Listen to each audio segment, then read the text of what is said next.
સીતારામ બધાને ગામડાની દેશી મોજ ચેનલમાં તમારું સ્વાગત છે। અને અત્યારે હું આવ્યો છું મારા મિત્રની વાડીએ।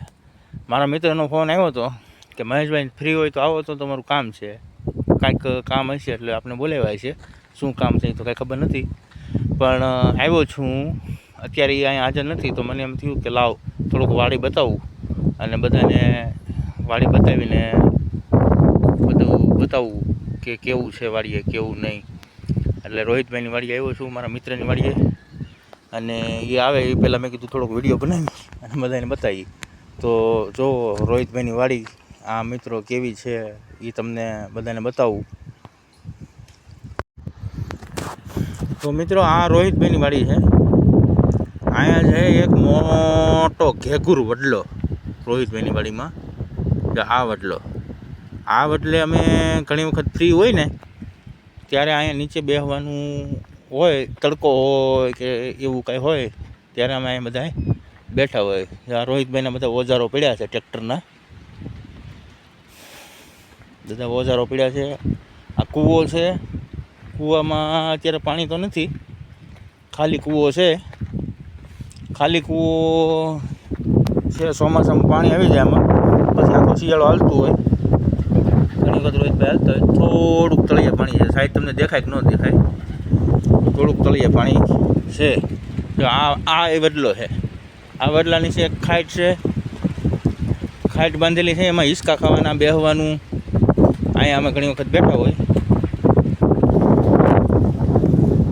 અહીંયા આ ખાઈટ છે, ખાઈટ બાંધેલી છે વડલાની ડાળે, ખાઈટ બાંધેલી છે।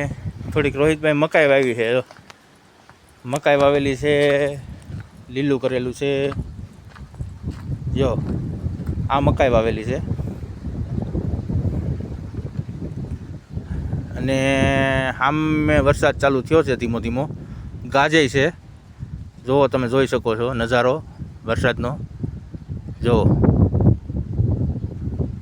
કેવો સરસ નજારો છે,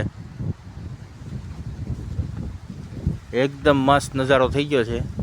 વાદળા થઈ ગયા છે, વરસાદ ચાલુ છે, પવન પણ ઠંડો આવે છે। અહીંયા વરસાદ પડેલો એટલે માટીની સુગંધ આવે છે।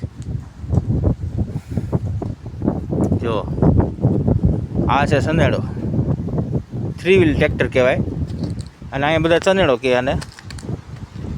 આ સનેડો પડ્યો છે અહીંયા, ખેત ઓજાર ઘણા પડ્યા છે। આ ખાટ બાંધેલી છે, ખાટલો છે, ટ્રેક્ટર રોહિતભાઈનું પડ્યું છે। આ મારા મિત્રની વાડી છે, એક કામથી બોલાવ્યા હતા પણ હજી કાંઈ આવ્યા નથી। એ પહેલાં મને એમ કહ્યું કે લાવ થોડો વિડીયો ઉતારી બધાને બતાવી। આ છે વાડીની મોજ,